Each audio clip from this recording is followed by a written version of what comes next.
Joining us now is chef extraordinaire, author, culinary star, restaurateur. Is there anything you don't do, Rick? There's a lot of things that I don't do, but in the food world, I'd like to touch a lot of different aspects of it because I love cooking and I love sharing it with everybody. Well, Rick Bayless is one of my favorites because you love Mexican food. I do. I am really into full flavors. You know, I grew up in a barbecue restaurant, and that sort of got me going down that path of bold flavors. And then I went to Mexico and it just like exploded because they have so many great regional cuisines and everything is so full of flavor.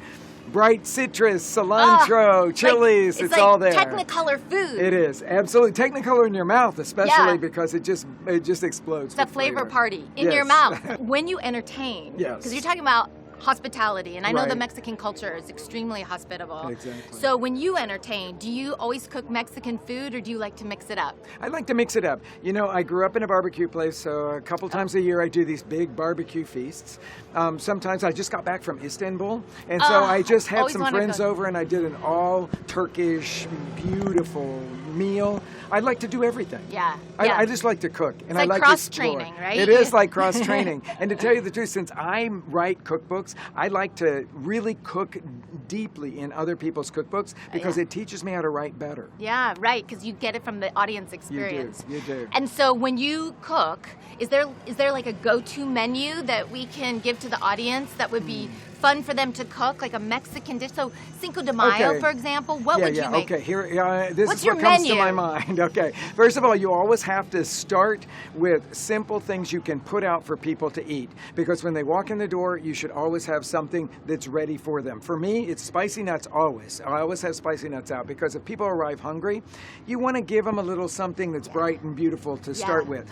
Maybe you want to do a guacamole, but maybe a modern guacamole. So you make your seasoned avocado base, but then think about adding a little bit of diced up watermelon to it. Ooh. It's just absolutely delicious. Maybe grate a little bit of fresh ginger in it for a spicy quality, little green chili in there. I mean, that kind of thing is really beautiful for people to start off with. Then I think nothing says a party like a paella. So I make paella with Mexican chorizo and roasted poblano chilies, because those two things will give it a real Mexican flavor, and yet it's easy to serve to a big group, and it's always festive. Yeah, and it's like family style. It's family style. Right? Everybody can dig in. Absolutely. All right, so next question is, what is the favorite cocktail? Because you have to have a cocktail, right? I mean, what would you serve? What would you serve with this? Okay, so I just finished making this thing that was super refreshing. Ooh, and, hot off the press. Hot off the press. Okay, so it's called a sizzling mojito, and so it's got you make a simple syrup with fresh ginger and with habanero chili. Okay, that's going to give it quite the little kick. Okay, so habanero chili, and then when that cools down, you strain out the ginger and the habanero, and you make a standard mojito, but instead of just muddling the mint in there, you also muddle a little fresh ginger in it. So that makes it really beautiful. So here's the proportions, okay? This is what it is. Tell us. Okay, it's 1.5 ounces of that beautiful, simple syrup with the habanero and the ginger in it, 1.5 ounces of fresh squeezed lime juice, 2 ounces of booze. I like tequila, bright Blanco tequila in that. Amen. Okay, so it's you could do rum if you want to, but I like the tequila. Mosquina. Okay, yes, absolutely. And then you fill that with ice and mix it all around, and top it off with a little bit of soda. Super refreshing, really good, bright, spicy, delicious stuff. What's your address? Yeah. I'm keeping that under wraps, okay?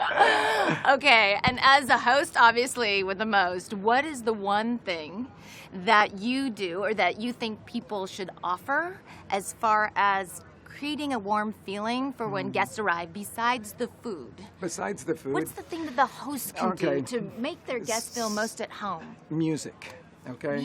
Music is it, because you want people to come in, and if you're having a party, I have this playlist I call Groovy Party, okay? So I have a groovy party. You have a groovy party? I have a groovy party too. We're like I know. Cousins.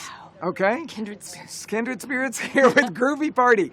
My thing is it can be any kind of music as long as it makes you want to chair dance. Okay, so if you're sitting there and you're just moving to the music, then that's Groovy Party material. So when people walk in the door, it shouldn't be any kind of driving anything. It shouldn't be like, we're having a party. It should be like groovy party, and like we're gonna have a great time. And to me, that's what is most important when you're setting the stage for a great party.